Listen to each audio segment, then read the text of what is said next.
Hello everyone.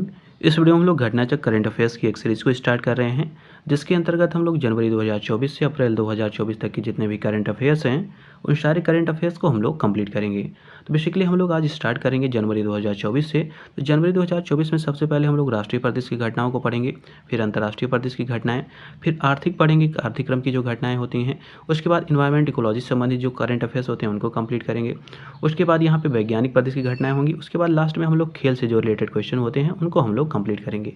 तो यही इसका सीक्वेंस रहने वाला है। जब जनवरी 2024 के करंट अफेयर्स कंप्लीट हो जाएंगे तो उसके बाद हम लोग फरवरी, मार्च और अप्रैल के जो करंट अफेयर्स होंगे उनको भी इसी सीक्वेंस में कंप्लीट करेंगे। तो आइए हम लोग स्टार्ट करते हैं जनवरी 2024 से। तो देखिए जनवरी 2024 में पहला इसमें सीक्वेंस है राष्ट्रीय परिदृश्य की घटनाएं। तो आइए देखते हैं जनवरी 2024 में राष्ट्रीय परिदृश्य की घटनाओं में क्या क्या क्वेश्चन दिया गया है। तो देखिए पहला क्वेश्चन यहाँ पे ये कह रहा है कि भारत का जो 75वां गणतंत्र दिवस मनाया गया है इसकी थीम क्या है। तो ध्यान दीजिएगा, थीम काफ़ी इंपॉर्टेंट है। तो इसकी थीम है विकसित भारत और भारत लोकतंत्र की मातृका। तो इसी थीम के साथ जो 75वां गणतंत्र दिवस है वो मनाया गया है। अब इसी से रिलेटेड कुछ और क्वेश्चन दिए गए हैं 75वें गणतंत्र दिवस से, तो उनको देख लेते हैं।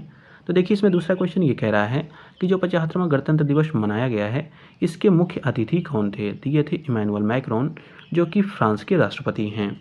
अब अगला क्वेश्चन इसी से रिलेटेड इसमें ये कह रहा है कि गणतंत्र दिवस के दिन जो भारत का झंडा है ये कौन फहराता है। तो भारत के झंडे को राष्ट्रपति के द्वारा फहराया जाता है। अब अगले में कह रहा है 75वें गणतंत्र दिवस परेड का नेतृत्व किसने किया है। तो ये किया है लेफ्टिनेंट जनरल भवनीश कुमार ने।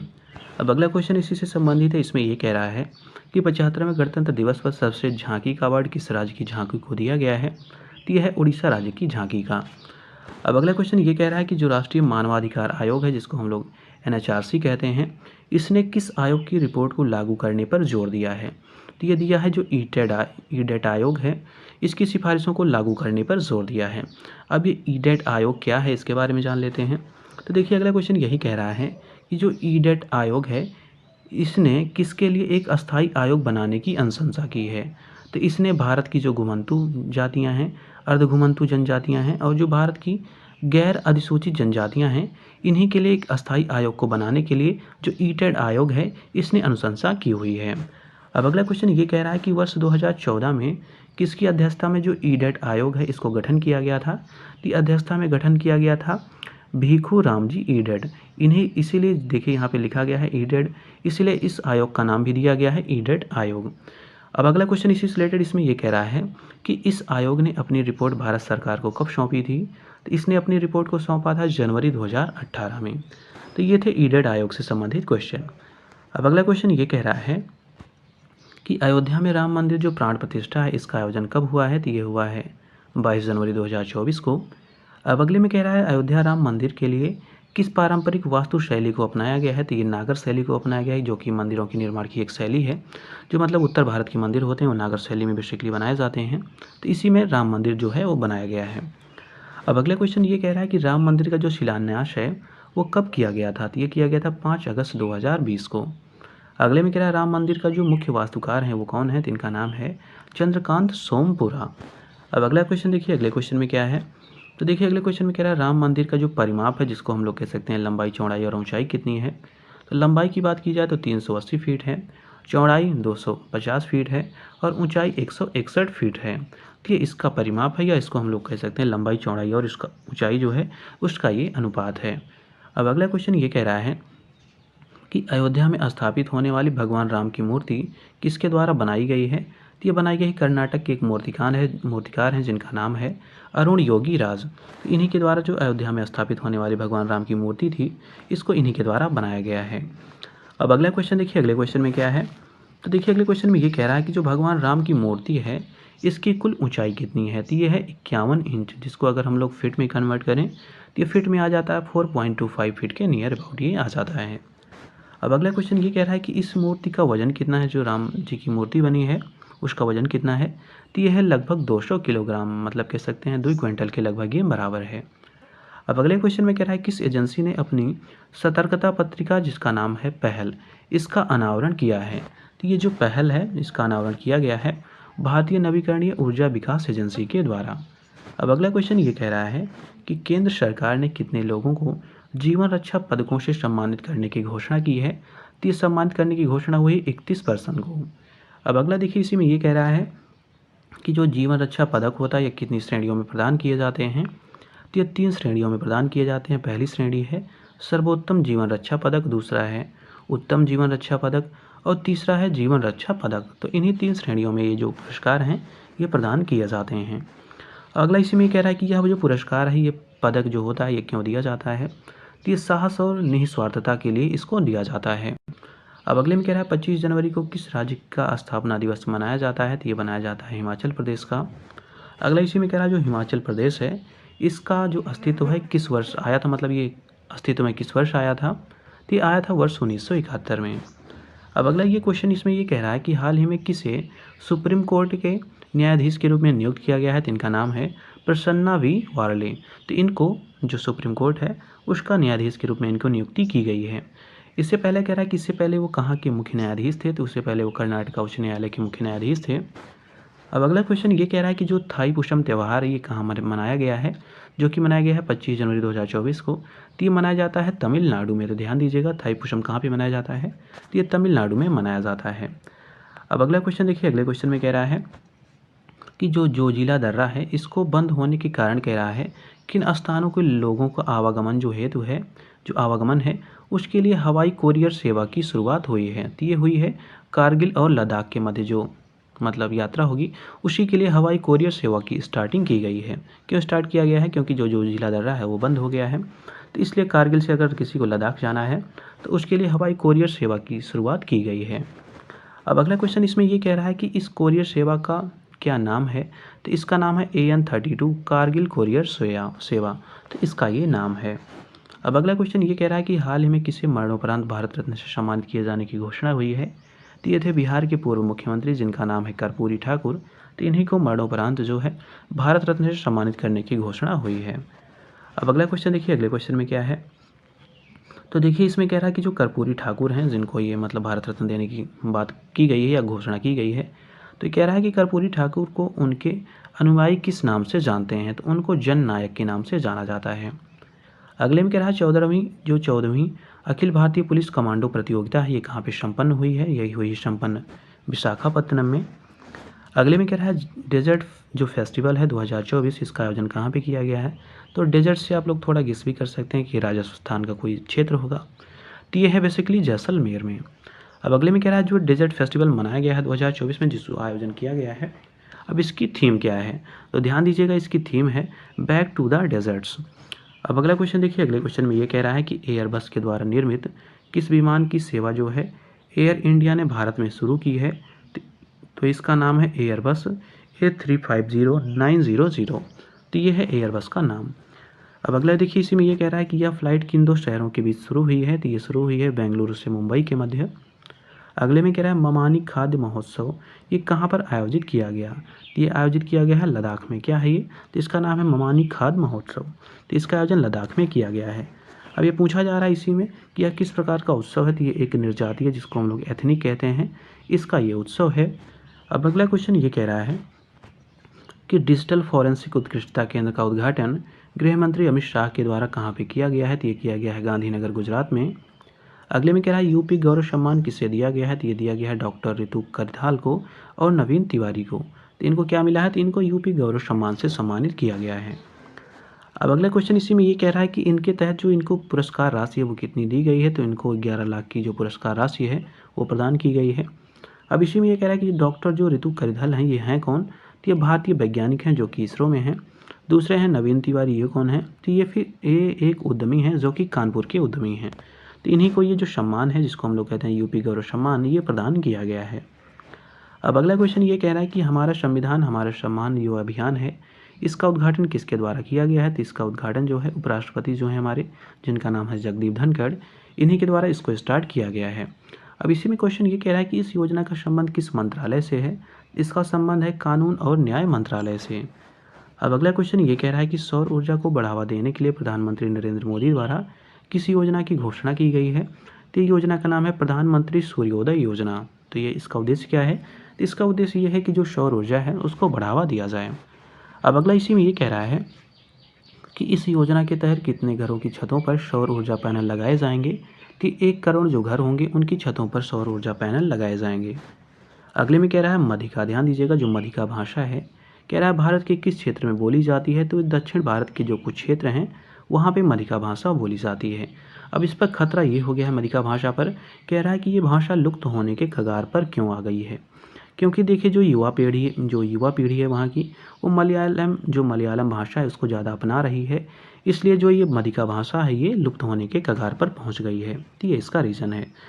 अब अगला क्वेश्चन देखिए, अगले क्वेश्चन में क्या है, तो देखिए अगले क्वेश्चन में ये कह रहा है कि जो ये मधिका भाषा है ये कह रहा है किस समुदाय के द्वारा ये भाषा बोली जाती है, तो ये चकलिया समुदाय हैं, इनके द्वारा ये बोली जाती है।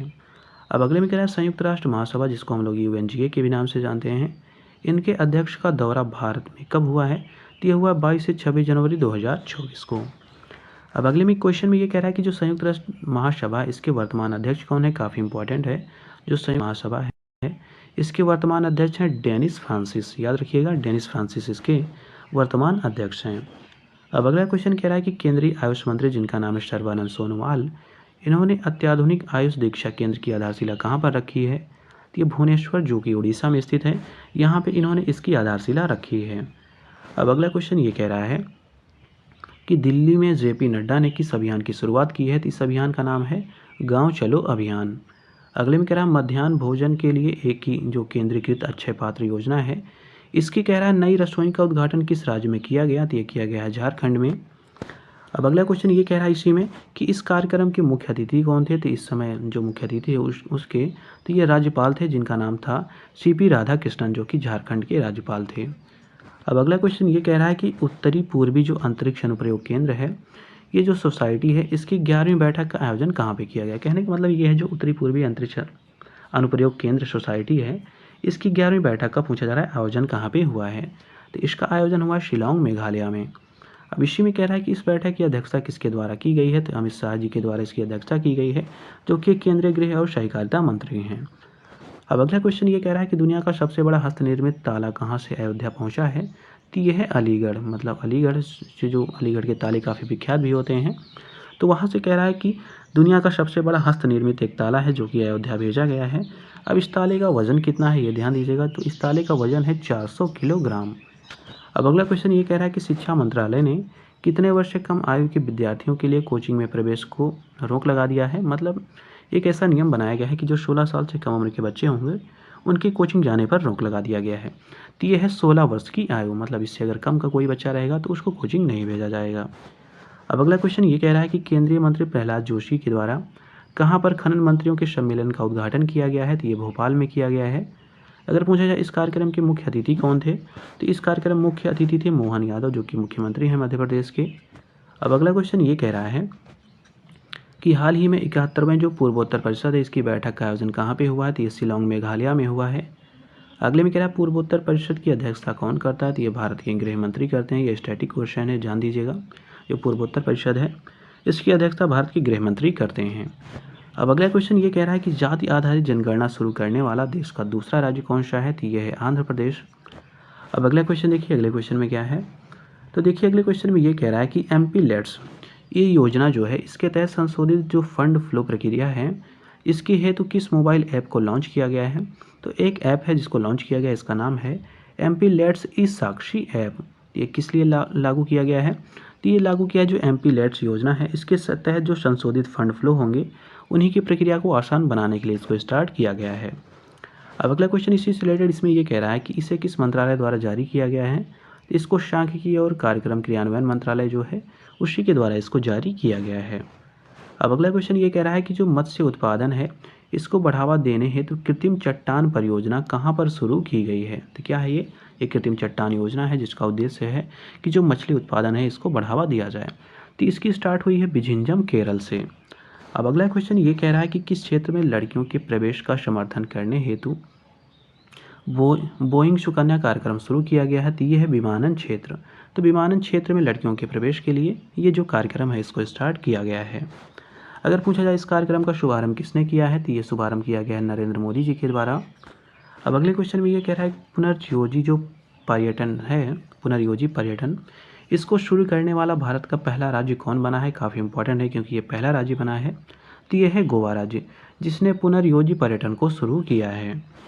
अब अगले क्वेश्चन में ये कह रहा है कि प्रधानमंत्री नरेंद्र मोदी ने पोंगल मकर संक्रांति के अवसर पर किन गायों को खाना खिलाया था? तो इन्होंने जो पुंगनूर गाय है इसी को खाना खिलाया था।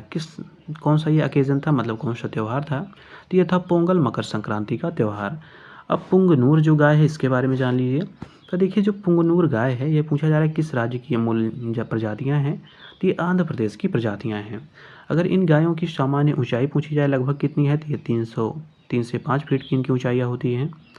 अगला कह रहा है कि पुंगनूर जो गाय है इसकी सर्वाधिक संख्या किस राज्य में पाई जाती है? तो ये आंध्र प्रदेश में पाई जाती है क्योंकि वहीं की ये मूल प्रजाति भी है। अब अगला क्वेश्चन ये कह रहा है कि 206 फीट ऊंची है, मतलब इसकी कुल ऊंचाई 206 फुट है। कह रहा है स्टैचू ऑफ सोशल जस्टिस इसका नाम है। अब कह रहा है इसका उद्घाटन कहाँ पे किया गया है? तो इसका उद्घाटन विजयवाड़ा आंध्र प्रदेश में किया गया है। अब इसमें ये कह रहा है कि यह मूर्ति किस महापुरुष की प्रतिमा है? तो ये है doctor B are Ambedkar ji की।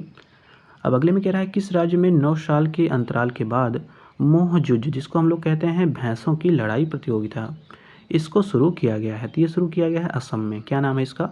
मोहजुज इसका नाम है, जिसका अर्थ होता है भैंसों की लड़ाई प्रतियोगिता। तो इसको स्टार्ट किया गया है 9 साल बाद असम में। अब अगला क्वेश्चन ये कह रहा है कि 9वां जो पक्के पागा हॉर्नबिल फेस्टिवल है ये कहाँ पे संपन्न हुआ है? तो ये अरुणाचल प्रदेश में संपन्न हुआ है। अगले में कह रहा है किसने अयोध्या के राम मंदिर को समर्पित स्मारक डाक टिकटों की एक सीरीज को लॉन्च किया है? तो ये लॉन्च किया है नरेंद्र मोदी जी के द्वारा। अगले में क्वेश्चन में ये कह रहा है कि हाल ही में 800 ईसा पूर्व की प्राचीन बस्ती की खोज कहाँ पे की गई है? तो ये वाडनगर गुजरात में इसकी खोज की गई है। अब अगले में कह रहा है केंद्र सरकार ने किस भाषा को नई शिक्षा नीति के तहत 9वीं भारतीय शास्त्रीय भाषा बनाने की घोषणा की है? काफ़ी इंपॉर्टेंट है।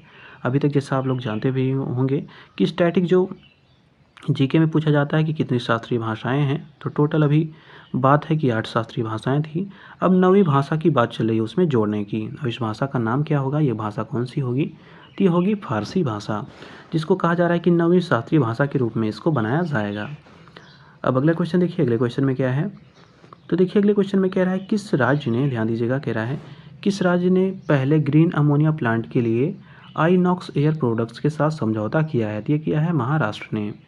अगले में कह रहा है centre for the fourth industrial revolution, जिसको कह रहा है कि C4IR के नाम से जानते हैं, पूछा जा रही है कहाँ पे स्थापित करने की इसकी घोषणा की गई है? तो यह स्थापित किया जाएगा हैदराबाद, भारत में।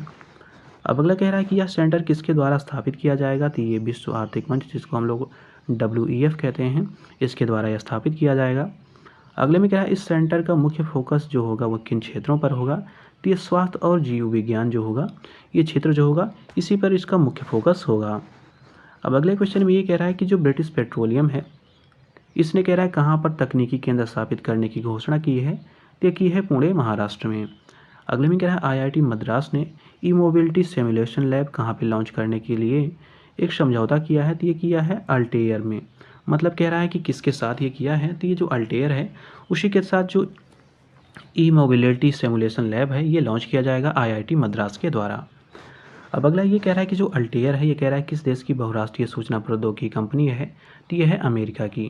तो इसी के साथ ये समझौता किया गया है, अमेरिका की कंपनी है, इसका नाम अल्टेयर है और ये समझौता किया है IIT मद्रास ने। अब अगला क्वेश्चन ये कह रहा है कि मछुआरों के लिए एक उन्नत संकट चेतावनी ट्रांसमीटर का अनावरण किस संस्था ने किया है? तो इस संस्था का नाम है इसरो। मतलब इसरो ने जो मछुआरे होते हैं उनके लिए, जो ताकि उनके ऊपर किसी प्रकार का संकट ना आवे, संकट से पहले उनको हम लोग चेतावनी प्रोवाइड करा दें, तो इसी के लिए इसरो ने क्या किया है, एक ट्रांसमीटर का अनावरण किया है। अब अगला क्वेश्चन ये कह रहा है कि प्रधानमंत्री नरेंद्र मोदी जी के द्वारा कहाँ पर वायुयान निर्माता कंपनी जिसका नाम है बोइंग, इसके परिसर का उद्घाटन किया गया है? तो ये किया गया है बेंगलुरु में। अगले में इसी में ये कह रहा है कि इस सेंटर में कितने करोड़ रुपए का निवेश किया जाएगा? तो ये किया जाएगा 1600 करोड़ रुपए का। अगले में क्या है, असम के जो सर्वोच्च सम्मान है जिसका नाम है असम वैभव, इस कह रहा है इस सम्मान से सम्मानित करने की घोषणा किसको की गई है? तो ये की गई है रंजन गोगोई को। तो नाम जानते भी होंगे आप लोग, रंजन गोगोई के ये पहले चीफ जस्टिस थे। अब देखिए इनके बारे में ये कह रहा है कि भारत के ये 46वें मुख्य न्यायाधीश थे रंजन गोगोई। कह रहा है किस ऐतिहासिक मामले पर बेंच में ये हिस्सा थे? तो एक तरह से इन्होंने एक अच्छा डिसीजन दिया था जो कि राम जन्मभूमि से रिलेटेड था, इसलिए इनका काफ़ी नाम भी था। तो ये थे 46वें मुख्य न्यायाधीश।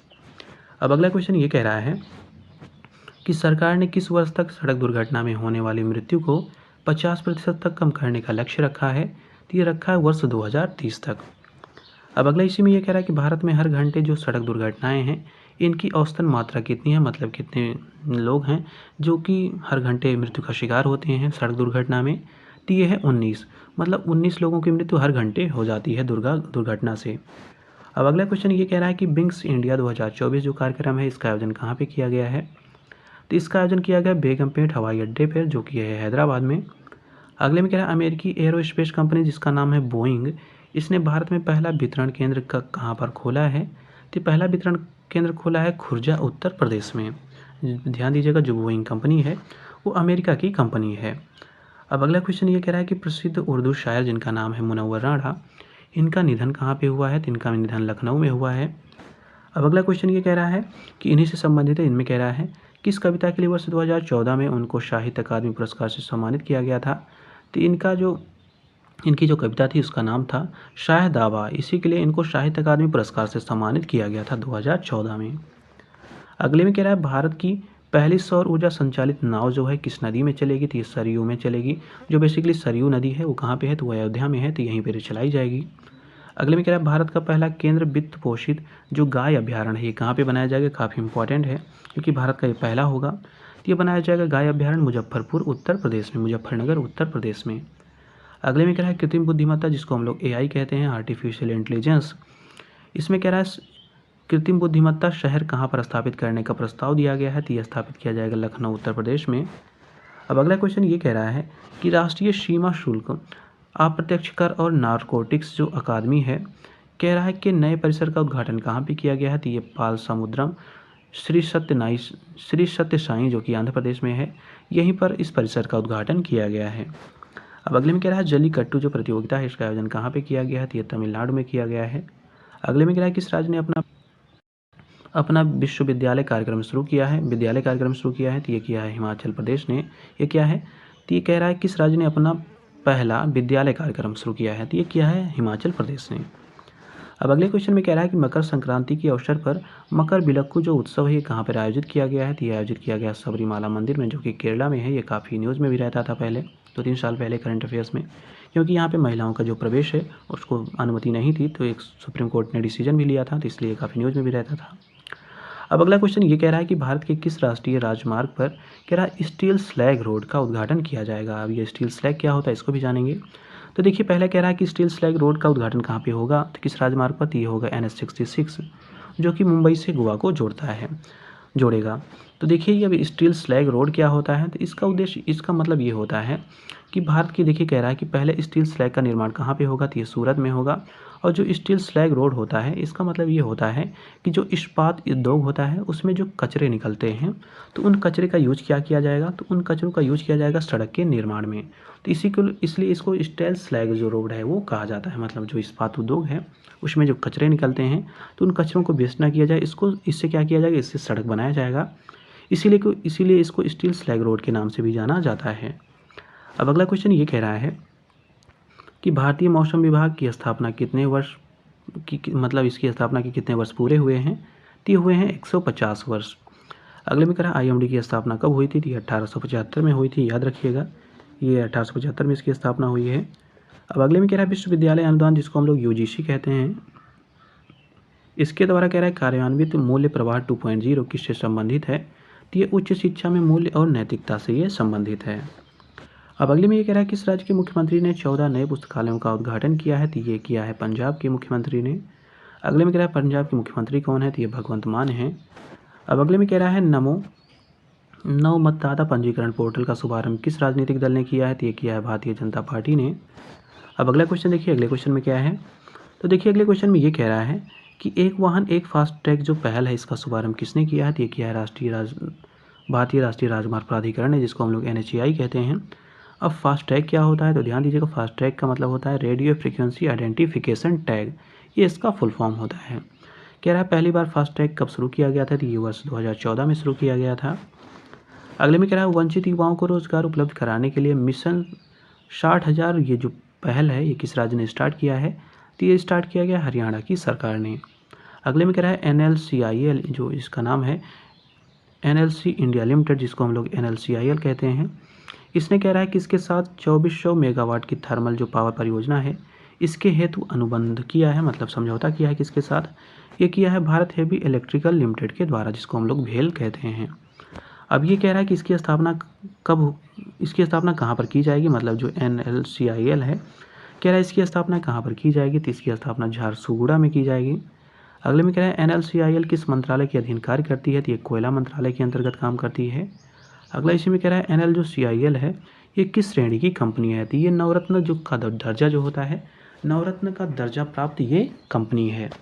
अब अगले क्वेश्चन में ये कह रहा है कि एंटीबायोटिक दवाओं के दुरुपयोग को नियंत्रित करने के लिए केरल सरकार ने कौन सी योजना को शुरू किया है या शुरू करने की घोषणा हुई है, तो इसका नाम है ऑपरेशन अमृत। अगले में कह रहा है विश्व तमिल प्रवासी दिवस कब कहाँ पर मनाया गया, तो ये मनाया गया है चेन्नई में। कब मनाया गया है, तो 12 जनवरी 2024 को क्या मनाया गया है, विश्व तमिल प्रवासी दिवस। अगले में कह रहा है किस देश के राजपूत द्वारा पाक अधिकृत कश्मीर का दौरा करने पर भारत ने कड़ा विरोध जताया है, तो ये है यूके, मतलब यूके के राजदूत हैं, मतलब जिनको एम्बेसडर कहा जाता है। तो उन्होंने क्या किया है, उन्होंने जो पाकिस्तान अधिकृत कश्मीर है वहाँ का दौरा किया है, इसलिए भारत ने कड़ा विरोध जताया है। अब अगले में कह रहा है पाकिस्तान में यूके के राजदूत कौन है, तो ये हैं जेन मैरियट। अगले में कह रहा है क्षेत्रीय होम्योपैथी अनुसंधान संस्थान की आधारशिला कहाँ पर रखी गई है, तो ये गुवाहाटी असम में रखी गई है। अगला इसी में कह रहा है कि इस परियोजना के लिए कितने रुपए स्वीकृत हुए हैं, तो ये हुए हैं 53.89 करोड़ रुपए। अगले में कह रहा है प्रधानमंत्री नरेंद्र मोदी ने कहाँ पर 4000 करोड़ रुपए से अधिक की 3 बुनियादी ढांचा परियोजनाओं को स्टार्ट किया या उसका उद्घाटन किया है, ये किया है कोच्चि केरला में। अब ये 3 परियोजनाओं कौन कौन सी हैं इनको जान लेते हैं। तो पहली परियोजना है कोचीन में शिपयार्ड में नई डॉक सुविधा को विकसित करना, तो ये होगी पहली योजना। दूसरी है कोचीन शिपयार्ड की जो अंतर्राष्ट्रीय जहाज मरम्मत सुविधा है इसको बढ़ाना या इसको बनाना। तीसरी परियोजना है इंडियन ऑयल कॉरपोरेशन का LPG आयात टर्मिनल को बनाना। तो ये 3 परियोजनाएं हैं जिनको कोच्चि केरला में स्टार्ट किया गया है या इनको यहाँ पे उद्घाटित किया गया है। अब अगले में कह रहा है उड़ीसा के मुख्यमंत्री जिनका नाम है नवीन पटनायक, इन्होंने किस हवाई अड्डे का उद्घाटन किया है, तो ये किया है मलकानगिरी हवाई अड्डा, जो कि मलकानगिरी में स्थित है, जो कि कहाँ पे है, तो ये जो कि उड़ीसा में है। अगले में कह रहा है सौर ऊर्जा से संचालित जो स्ट्रीट लाइटें हैं इनकी सर्वाधिक लंबी लाइन कहाँ पर स्थापित की जा रही है, तो ये अयोध्या उत्तर प्रदेश में स्थापित की जा रही है। अब अगला क्वेश्चन देखिए अगले में क्या है, तो अगले क्वेश्चन में ये कह रहा है कि संस्था ने भारत के लिए हाई रेजोल्यूशन वाला पहला भारतीय भूस्खलन संवेदनशील जो मानचित्र है वो बनाया है, तो ये बनाया है IIT दिल्ली ने।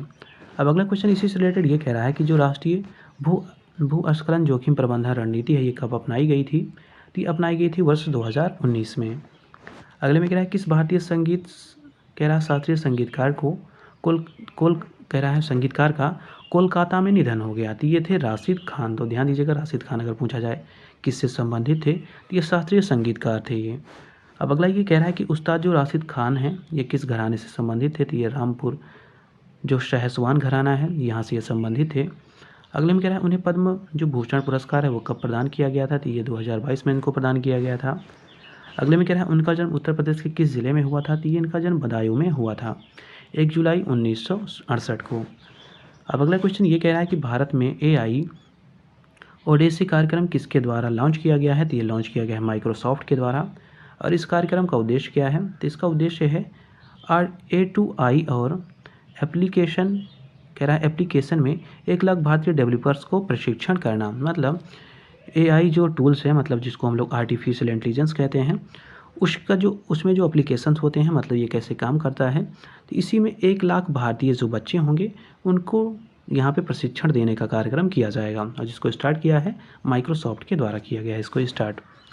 अब अगला क्वेश्चन ये कह रहा है माइक्रोसॉफ्ट के CEO कौन हैं, तो ये हैं सत्या नडेला जो कि माइक्रोसॉफ्ट के CEO हैं।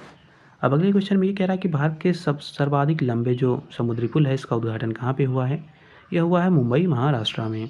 और इस पुल का पूरा नाम क्या है, तो इसका नाम है सेवरी नहावा सोवा ट्रांस हार्बर लिंक, या इसी को हम लोग अटल सेतु के भी नाम से जानेंगे। अब अगले में कह रहा है कि इसको किस अन्य नाम से भी जाना जाता है, तो इसको हम लोग मुंबई ट्रांस हार्बर लिंक के भी नाम से जानते हैं। और इस पुल की लंबाई अगर पूछी जाए कितनी है, तो ये है 21.8 किलोमीटर, जो कि अगर समुद्र में देखा जाए तो ये 16.5 किलोमीटर इसकी लंबाई है। अगले में कह रहा है इस पुल का उद्घाटन किसके द्वारा किया गया है, तो ये किया गया है नरेंद्र मोदी जी के द्वारा। अगले में कह रहा है BEL के हाईटेक ऑडिटोरियम जो अभिज्ञान है इसका उद्घाटन कहाँ पे किया गया है, तो ये किया गया है गाजियाबाद उत्तर प्रदेश में। अगले में कह रहा है इसका जो उद्घाटन है वो किसके द्वारा हुआ है, तो ये किया गया है गिरधर अरमाने के द्वारा, जो कि रक्षा सचिव हैं। अगले में कह रहा है भारत इलेक्ट्रॉनिक्स लिमिटेड, जिसको हम लोग भेल कहते हैं, इसकी स्थापना कब हुई थी, तो ये हुई थी इसकी स्थापना 1954 में। अब अगले क्वेश्चन में ये कह रहा है कि स्वच्छ सर्वेक्षण पुरस्कार 2023 किन श्रेणियों में प्रदान किए गए, तो ये प्रदान किए गए हैं स्वच्छ शहर, सबसे स्वच्छ छावनी, सफाई मित्र और गंगा टाउन और सर्वश्रेष्ठ प्रदर्शन करने वाले राज्य। तो इन्हीं कैटेगरियों में ये जो श्रेणी है उनमें ये पुरस्कार प्रदान किए गए हैं। अब अगला क्वेश्चन क्या है, अगला देख लेते हैं। तो देखिए अगले क्वेश्चन में कह रहा है कि जो स्वच्छ शहर श्रेणी है इसमें कह रहा है कि इन शहरों को संयुक्त रूप से पहला पुरस्कार मिला है, ये काफ़ी इंपॉर्टेंट है। तो इनमें देखिए सूरत जो गुजरात में है और जो इंदौर मध्य प्रदेश में है, तो इनको इस पहले श्रेणी में इनको पहला स्थान मिला हुआ है। कौन सी श्रेणी है, तो यह है स्वच्छ शहर श्रेणी। दूसरा कह रहा है कि इंदौर कितने वर्षों से लगातार पहला पुरस्कार प्राप्त कर रहा है, तो ये 7 वर्षों से लगातार जो इंदौर है वो पहला पुरस्कार प्राप्त कर रहा है। अगले में कह रहा है किस शहर को तीसरा स्थान प्राप्त हुआ है, तो नवी जो मुंबई है इसको तीसरा स्थान मिला है। अगला कह रहा है कि सबसे स्वच्छ छावनी, जिसको हम लोग कैंटोनमेंट कहते हैं, इस श्रेणी में पहला पुरस्कार किसको मिला है, तो ये महू छावनी को मिला है, जो कि मध्य प्रदेश में काफ़ी इंपॉर्टेंट है, ये सब इनको याद रखिएगा। अगले में कह रहा है सबसे स्वच्छ गंगा टाउन्स, ये काफ़ी बार पूछा जाता है, तो इसको ध्यान दीजिएगा। जो सबसे स्वच्छ गंगा टाउन है इसकी श्रेणी में प्रथम और द्वितीय पुरस्कार किन शहरों को मिला है, तो प्रथम वाराणसी को मिला है, दूसरा प्रयागराज को मिला है। अगले में क्या, सर्वश्रेष्ठ प्रदर्शन करने वाले राज्य की श्रेणी में पहले 3 पुरस्कार किन राज्यों को दिए गए हैं, तो देखिए पहला राज्य है महाराष्ट्र, दूसरा है मध्य प्रदेश और तीसरा है छत्तीसगढ़। अगले में क्या, सफाई मित्र जो सुरक्षा श्रेणी है इसमें पहला जो पुरस्कार है वो किस शहर को प्राप्त हुआ है, तो वो चंडीगढ़ को प्राप्त हुआ है। अब अगला क्वेश्चन ये कह रहा है कि छत्तीसगढ़ सरकार द्वारा अयोध्या तीर्थ यात्रा के लिए किस योजना की घोषणा की गई है, तो इसका नाम है श्री रामलला दर्शन योजना। अब अगला क्वेश्चन इसमें ये कह रहा है कि इसका आयोजन किस विभाग द्वारा किया जाएगा, तो इसका आयोजन छत्तीसगढ़ जो पर्यटन बोर्ड एवं बजट पर्यटन विभाग है इसके द्वारा इसका आयोजन किया जाएगा। इसी में कह रहा है इस योजना के अंतर्गत प्रतिवर्ष कितने यात्रियों को अयोध्या की यात्रा कराई जाएगी, तो लगभग 20,000 तीर्थयात्रियों को यात्रा कराई जाएगी। अब अगले में कह रहा है कितने सांसदों को सांसद रत्न पुरस्कार के लिए चुना गया है, तो ये चुना गया है 5 लोगों को। इन 5 सांसदों के नाम क्या है इनको भी जान लीजिए। तो देखिए 5 सांसदों में पहले हैं सुकांत मजूमदार, दूसरे हैं श्रीकांत एकनाथ शिंदे, तीसरे हैं सुधीर गुप्ता, चौथे हैं अमोल राम सिंह कोल्हे और 5वें हैं कुलदीप राय शर्मा। अब अगला इसी में ये कह रहा है कि यह पुरस्कार किस संस्था के द्वारा प्रदान किया जाता है, तो ये प्राइम पॉइंट फाउंडेशन जो चेन्नई में है इसके द्वारा ये प्रदान किया जाता है। अगले में कह रहा है किस अस्पताल में कैंसर का पता लगाने हेतु बायो इमेजिंग बैंक की स्थापना की गई, तो ये की गई है टाटा मेमोरियल हॉस्पिटल मुंबई में। अगले क्वेश्चन में कह रहा है क्षेत्रफल की दृष्टि से भारत का सबसे छोटा केंद्र शासित प्रदेश कौन सा है, तो ये लक्षद्वीप है। ये कह रहा है कि इसमें यहाँ पे लक्षद्वीप जो है वहाँ पे कितने द्वीपों का ये समूह है लक्षद्वीप, तो ये 36 द्वीपों का समूह है। अगले में कह रहा है कर्नाटक उच्च न्यायालय ने किस बांध के पास खनन गतिविधियों पर रोक लगा दी है, तो ये था कृष्णा राजा जो सागर बांध है वहाँ पर अवैध खनन चल रहा था, तो उन खनन की गतिविधियों को रोक वहाँ पे लगा दिया है। अगले में क्या है इस बांध के कितने जो किलोमीटर के दायरे हैं वहाँ पे रोक लगाई गई है खनन से, तो ये जो 20 किलोमीटर का दायरा होगा वहाँ पर जो खनन है उससे रोक लगाई गई है। अब अगले में कह रहा है कि यह बांध जो है किस नदी पर स्थित है, तो ये कावेरी नदी पर स्थित है। अगले में कह रहा है इस बांध का निर्माण कब पूरा हुआ था, तो ये वर्ष 1932 में हुआ था इसका काम पूरा। अगले में कह रहा है किस मंत्रालय ने प्रेरणा अनुभव पर आधारित एक शिक्षा कार्यक्रम को शुरू किया या शुभारंभ किया, तो ये किया शिक्षा मंत्रालय ने। इसी में कह रहा है यह किस कक्षा के छात्रों के लिए 1 सप्ताह तक चलने वाला कार्यक्रम है, तो ये कक्षा 9 से 12 तक के जो छात्र होंगे उनके लिए 1 सप्ताह तक चलने वाला ये कार्यक्रम है। अगले में क्या है इस कार्यक्रम ये जो कार्यक्रम है किसके द्वारा तैयार किया गया है, तो ये IIT गांधीनगर के द्वारा तैयार किया गया है। अगले में कह रहा है किस राज्य ने रतलेजू जल विद्युत पावर कॉर्पोरेशन लिमिटेड है इसके साथ विद्युत खरीद समझौते पर हस्ताक्षर किए हैं, तो ये किए हैं राजस्थान ने। अगले में कह रहा है RHPCL जो है किस नदी पर अवस्थित है, ये तो चिनाब नदी पर स्थित है ये। अगर पूछी जाए इसकी क्षमता कितनी है, मतलब रन ऑफ जो रिवर है इसकी क्षमता कह रहा है यह कितनी क्षमता वाली रन ऑफ रिवर परियोजना है, तो इसकी क्षमता है 850 मेगावाट। अगले में कह रहा है बैटरी एनर्जी स्टोरेज प्रणाली तकनीक पर आधारित किस राज्य केंद्र शासित क्षेत्र की पहली सौर परियोजना शुरू की गई है, तो ये शुरू की गई है लक्षद्वीप में। अगले में कह रहा है BESS कह रहा है जो जिसका अर्थ होता है अभी हम लोगों ने ऊपर देखा था जिसका मतलब होता है बैटरी एनर्जी स्टोरेज प्रणाली, तो ये कह रहा है जो BESS है कह रहा है किस वर्ष तक भारत को निवल शून्य उत्सर्जन लक्ष्य प्राप्त करने में मदद करेगा, तो जो हम लोगों ने लक्ष्य रखा है 2070 तक, तो इसको ये प्राप्त करने में हेल्प करेगा। अब अगले में कह रहा है किस राज्य ने बांग्लार माटी बांग्लार जल को राज्यगीत घोषित किया है, तो ये गीत घोषित किया गया है पश्चिम बंगाल के द्वारा। और ये लिखा किसके द्वारा गया है ये गीत, ये लिखा गया है रविन्द्रनाथ टैगोर के द्वारा। और ये गीत किस घटना के दौरान लिखा गया था, तो जो बंगाल विभाजन हुआ था तो उसी के दौरान 1905 में इसको लिखा गया था। अब अगले में कह रहा है हाल में शैक्षिक संस्थानों हेतु किस वेब पोर्टल को लॉन्च किया गया है, तो इसका नाम है अर्ननेट। ध्यान दीजिएगा, ERNET इसका नाम है। और ये पोर्टल किसने लॉन्च किया है, तो ये लॉन्च किया गया है इलेक्ट्रॉनिक और सूचना प्रौद्योगिकी मंत्रालय भारत सरकार के द्वारा इसको लॉन्च किया गया है। अब अगले में कह रहा है उत्तर प्रदेश में मुख्य सचिव के रूप में किसने कार्यभार को, जो जिसका कार्यभार है इसको 3 बार बढ़ाया गया है, तो ये बढ़ाया गया है दुर्गा शंकर मिश्र का। अगले में कह रहा है इनके कार्यकाल को कितने समय के लिए बढ़ाया गया है, तो 6 माह के लिए इनका जो कार्यकाल है वो बढ़ाया गया है। अगले में कह रहा है किस राज्य ने रानी दुर्गावती श्री अन्न प्रोत्साहन जो योजना है इसको लागू करने का निर्णय लिया है, तो ये लिया है मध्य प्रदेश ने। और ये योजना किससे संबंधित है, तो ये मोटे अनाजों के उत्पादन से ये संबंधित है। अगला इसी में कह रहा है कि इस योजना के तहत मोटे अनाजों का उत्पादन करने वाले किसानों को प्रति किलो कितनी प्रोत्साहन राशि प्रदान की जाती है, तो ये प्रदान की जाती है 10 रुपये। अब थोड़े से क्वेश्चन और बचे हैं, उसके बाद ये जो सेशन होगा वो पूरी तरह से कंप्लीट कर लिया जाएगा। तो देखिए अगले क्वेश्चन में ये कह रहा है किस राज्य ने के स्मार्ट ऐप लॉन्च किया है, तो ये लॉन्च किया है केरला ने। के स्मार्ट का अगर पूरा नाम पूछा जाए क्या है, तो इसका फुल फॉर्म है Kerala solutions for managing administrative reform and transformation, तो ये इसका फुल फॉर्म है। अब अगला देखिए अगले क्वेश्चन में क्या है, तो इसमें कह रहा है कि शहरी कार्य मंत्रालय ने शहरी नियोजन के लिए कितने जो अकादमिक संस्थान हैं या संस्थाएं हैं उनको उत्कृष्ट केंद्र प्रदान किया है, उत्कृष्टता केंद्र प्रदान किया है, तो ये हैं 4 केंद्र। इन चारों में कौन कौन से उत्कृष्ट केंद्र हैं, तो इनमें है पहला IIT खड़गपुर, दूसरा है CEPT विश्वविद्यालय अहमदाबाद जो है, तीसरा है राष्ट्रीय प्रौद्योगिकी संस्थान कालीकट, चौथा है school of planning and architecture Delhi. अब अगला क्वेश्चन ये कह रहा है कर्मचारियों के प्रशिक्षण हेतु UGC द्वारा किन योजनाओं की शुरुआत की गई है, तो ये की गई है वार्षिक क्षमता निर्माण योजना की शुरुआत की गई है। अब अगले में कह रहा है पश्चिम बंगाल में SC/ST छात्रों के लिए किस निःशुल्क प्रशिक्षण मॉडल को या कह सकते हैं मॉड्यूल जो है उसको पेश किया है, तो ये है योगी श्री। अगले में कह रहा है अपनी सेना को जानो, मतलब अपनी सेना को जाने महोत्सव कहाँ पे आयोजित किया गया है, तो ये आयोजित किया गया है लखनऊ उत्तर प्रदेश में। अगले में कह रहा है किस मंदिर सहित 108 स्थानों पर एक साथ सूर्य नमस्कार करने का गिनीज वर्ल्ड रिकॉर्ड बनाया गया है, तो ये है मोढेरा सूर्य मंदिर जो गुजरात में है। तो यहाँ सहित कह रहा है कि 108 स्थानों पर एक साथ सूर्य नमस्कार करके गिनीज वर्ल्ड ऑफ रिकॉर्ड बनाया गया है। अब इसी में कह रहा है कि कितने लोगों ने एक साथ सूर्य नमस्कार करने का रिकॉर्ड बनाया है, तो ये है 4000 से लोग अधिक थे इसमें। अगले में कह रहा है हिमाचल प्रदेश सरकार द्वारा किस समुदाय को अनुसूचित जनजाति का दर्जा प्रदान किया गया, तो ये है हट्टी समुदाय, काफ़ी इंपॉर्टेंट है। अगले में कह रहा है उत्तर प्रदेश सरकार द्वारा आपदा प्रबंधन हेतु अर्ली वार्निंग सिस्टम का जो उद्घाटन है कहाँ पे किया है, तो ये किया है लखनऊ में।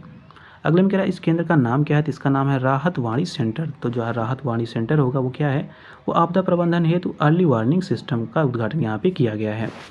अब अगला क्वेश्चन देखिए अगले क्वेश्चन में क्या है, तो देखिए अगले क्वेश्चन में ये कह रहा है कि किस राज्य ने, ध्यान दीजिए, कह रहा है किस राज्य से 10वीं शताब्दी का शिलालेख प्राप्त हुआ है, तो ये गोवा से प्राप्त हुआ है। अगले में कह रहा है यह शिलालेख किस वंश से संबंधित है, ये कदम राजवंश से है। अगर पूछा जाए ये भाषा में किस में लिखा गया है, तो कन्नड़ और संस्कृत में लिखा गया है। अगले में कह रहा है दुर्घटना, कह रहा है हॉट स्पॉट को मैप करने वाला पहला राज्य कौन बना है, तो ये बना है पंजाब। अगले में कह रहा है उत्तर प्रदेश में पहले फ्लोटिंग रेस्टोरेंट का उद्घाटन कहाँ पे किया गया है, तो ये प्रयागराज में किया गया है। अब कुछ क्वेश्चन और बचे हुए हैं, उसके बाद ये पूरी तरह से कंप्लीट हो जाएगा। ये जो फ्लोटिंग रेस्टोरेंट है कह रहा है ये किस नदी पर बना है, तो ये यमुना पे बना है। इसका उद्घाटन किसने किया है, तो मुख्यमंत्री योगी आदित्यनाथ जी के द्वारा किया गया है। इसमें कह रहा है इस रेस्टोरेंट में एक साथ कितने लोगों को बैठने की जगह है, तो ये 40 लोग एक साथ बैठ सकते हैं। अगले में कह रहा है किस राज्य ने 200 इको बसों का अनावरण किया है, तो ये असम ने किया है। और इसका अनावरण किसने किया है, तो मुख्यमंत्री वहाँ के हैं जिनका नाम है हेमंत बिश्वा शर्मा, इन्होंने किया हुआ इसका उद्घाटन। अगले में कह रहा है किसने कोची लक्षद्वीप जो आइलैंड्स सबमरीन है ऑप्टिकल फाइबर कनेक्शन परियोजना, इसका उद्घाटन किया है, तो ये किया है नरेंद्र मोदी जी ने। अगले में कह रहा है बालिकाओं के लिए पहले सैनिक स्कूल का उद्घाटन कहाँ पे हुआ, तो वृंदावन मथुरा में हुआ है। ये उत्तर प्रदेश स्पेशल का काफ़ी इंपॉर्टेंट क्वेश्चन है। अगर पूछा इस स्कूल का नाम क्या है, तो इसका नाम है संवेद गुरुकुलम बालिका सैनिक स्कूल। और स्कूल का उद्घाटन किसने किया है, तो ये किया राजनाथ सिंह ने, यह भी याद रखिएगा, और योगी आदित्यनाथ ने। इन दोनों ने मिलकर इसका उद्घाटन किया हुआ है। अगर पूछा जाए सैनिक स्कूल किस अधिनियम के तहत पंजीकृत किया गया है, तो सोसाइटी अधिनियम जो कि है 1860, इसी के तहत इसको पंजीकृत किया गया है। अगले में कह रहा है भूजल में किन 2 संदूषकों की उच्च मात्रा को लेकर राष्ट्रीय हरित अधिकरण ने नोटिस जारी किया है, तो यह है आर्सेनिक और फ्लोराइड। यह भी काफ़ी इंपॉर्टेंट है, इसको भी याद रखिएगा। अगले में कह रहा है कितने राज्यों और केंद्र शासित प्रदेशों को ये नोटिस जारी किया गया है, तो 24 राज्य हैं और 4 केंद्र शासित प्रदेश हैं। अगले में कह रहा है फ्लोराइड की अधिक मात्रा से कौन सा रोग होता है, तो ये फ्लोरोसिस रोग हो जाता है, ये स्टैटिक जीके है। अगर पूछा जाए आर्सेनिक से कौन सा रोग हो जाता है, तो ये कैंसर रोग हो जाता है। अगला कह रहा है किस देश ने लखवीर सिंह लांडा को आतंकवादी घोषित किया है, तो ये किया है भारत ने। अगले में कह रहा है लखवीर सिंह लांडा किस आतंकवादी समूह से संबंधित है, तो ये बब्बर खालसा इंटरनेशनल जो कनाडा में है उससे संबंधित हैं। अगले में कह रहा है ग्रामीण मधुमेह रोकथाम एवं नियंत्रण अभियान का शुभारंभ कहाँ पे किया गया है, तो ये किया गया है रामनगर गांव जो है वाराणसी में स्थित है, वहाँ पे ये किया गया है। अगले में कह रहा है अयोध्या अंतर्राष्ट्रीय हवाई अड्डे का नाम बदलकर क्या रख दिया गया है, तो इसका नाम होगा महर्षि वाल्मीकि अंतर्राष्ट्रीय हवाई अड्डा। अगले में कह रहा है इस हवाई अड्डे का उद्घाटन किसके द्वारा किया गया, तो प्रधानमंत्री नरेंद्र मोदी ने इसका उद्घाटन किया था। अब अगला क्वेश्चन देखिए, अगले क्वेश्चन में क्या है, तो देखिए अगले क्वेश्चन में ये कह रहा है कि उग्रवादी संगठन जिसका नाम है उल्फा, कह रहा है केंद्र सरकार और असम सरकार के प्रतिनिधियों द्वारा त्रिपक्षीय शांति सम्मेलन पर हस्ताक्षर कहाँ पे किया गया, तो नई दिल्ली में हुआ है। उल्फा कह रहा है इसका पूर्ण रूप क्या है, तो इसका पूर्ण रूप है United liberation front of Assam. अब अगले में कह रहा है जो मिर्ज़ापुर जिले में बेटी बचाओ बेटी पढ़ाओ योजना का ब्रांड एम्बेसडर किससे बनाया गया है, तो ये पिंकी को बनाया गया है। अब ये पिंकी हैं कौन, तो ये ऑस्कर पुरस्कार विजेता डॉक्यूमेंट्री जिसका नाम है इस्माइल पिंकी की ये मुख्य किरदार थी, इन्हीं को बनाया गया है। अगले में कह रहा है इस्माइल पिंकी ने किस वर्ष ऑस्कर पुरस्कार जीता था, तो ये 2009 में जीता था। अगले में कह रहा है राज्य सरकार के अधिकारियों के लिए आई गॉट कर्मयोगी प्लेटफॉर्म पर कितने समर्थ क्यूरेटेड कार्यक्रम लॉन्च किए गए हैं, तो ये 6 जो कार्यक्रम हैं उनको लॉन्च किया गया है। ये कार्यक्रम कौन कौन से हैं, तो ये हैं समर्थ ब्लॉक, समर्थ जिला, समर्थ राज्य, समर्थ राज्य सचिव, समर्थ नीति और समर्थ खरीद। ये जो 6 कार्यक्रम हैं उनको लॉन्च किया गया है। अगले में कह रही है ये कार्यक्रम किसके द्वारा लॉन्च किए गए हैं, तो कर्मयोगी भारत और नीति आयोग के द्वारा लॉन्च किए गए हैं इनको। अगले में कह रहा है सरकारी कार्यक्रमों के उद्देश्यों को प्रभावी ढंग से पूरा करने के लिए कौन सा व्यापक संस्थागत ढांचा तैयार किया गया है, तो इसका नाम है कर्मयोगी भारत। अगले में कह रहा है कर्मयोगी भारत क्या है, तो ये एक विशेष प्रयोजित वाहन है। अब अगले में कह रहा है आई गॉट का विस्तृत रूप क्या है, इसका विस्तृत रूप क्या है, तो ये है इंटीग्रेटेड गवर्नमेंट ऑनलाइन ट्रेनिंग, तो ये इसका पूर्ण रूप है। अब ये 2-4 क्वेश्चन और बचे हैं, उसके बाद ये कंप्लीट हो जाएगा। इसमें कह रहा है हाल ही में किस शहर में अमोनिया गैस का रिसाव हुआ है, तो ये हुआ है चेन्नई तमिलनाडु में। अगले में कह रहा है अमोनिया गैस का रासायनिक सूत्र क्या है, तो ये NH3 है। अगले में कह रहा है भारत ने किस देश के साथ कुंडनकुलम जो परमाणु ऊर्जा संयंत्र है इसके लिए भावी पावर यूनिट्स के निर्माण हेतु समझौता किया है, तो ये किया है समझौता रूस के साथ। अब अगला क्वेश्चन देखिए, इसमें ये कह रहा है KNPP किस राज्य में अवस्थित है, तो ये कुंडनकुलम की बात चले तो ये तमिलनाडु में है। अगले में कह रहा है कुंडनकुलम किस वर्ष तक अपनी पूरी क्षमता जो है 6000 मेगावाट इसके साथ कार्य करेगा, ये 2027 तक ये कार्य करना स्टार्ट कर देगा। अगले में कह रहा है केंद्रीय गृह मंत्रालय ने किसे अलगाववादी संगठन पर प्रतिबंध लगा दिया है, तो यह है मुस्लिम लीग जम्मू कश्मीर जिसको हम लोग मसरत अलम गुट कहते हैं। यह प्रतिबंध किस अधिनियम के तहत लगाया गया है, तो ये UAPA जो एक्ट है उसके तहत लगाया गया है। और यह प्रतिबंध कितने वर्षों के लिए लगाया गया है, तो ये 5 वर्षों के लिए लगाया गया है। तो इस प्रकार हम लोगों ने जितना भी करंट अफेयर्स था राष्ट्रीय क्रम की घटनाओं से संबंधित जनवरी माह का उसको हम लोगों ने कंप्लीट किया। अब इसके बाद अंतर्राष्ट्रीय, फिर खेल परिदृश्य, उसके बाद वैज्ञानिक परिदृश्य जो है, आर्थिक परिदृश्य हैं, एनवायरमेंट इकोलॉजी से संबंधित हैं। इन सारे करंट अफेयर्स के सेगमेंट को कंप्लीट करेंगे तो उसके बाद जनवरी का कंप्लीट हो जाएगा। फिर फरवरी, मार्च और अप्रैल के जो करंट अफेयर्स होंगे उन सारे करंट अफेयर्स को भी हम लोग इसी सीक्वेंस में कंप्लीट करेंगे। तो मिलते हैं एक दूसरे वीडियो में एक नए टॉपिक के साथ।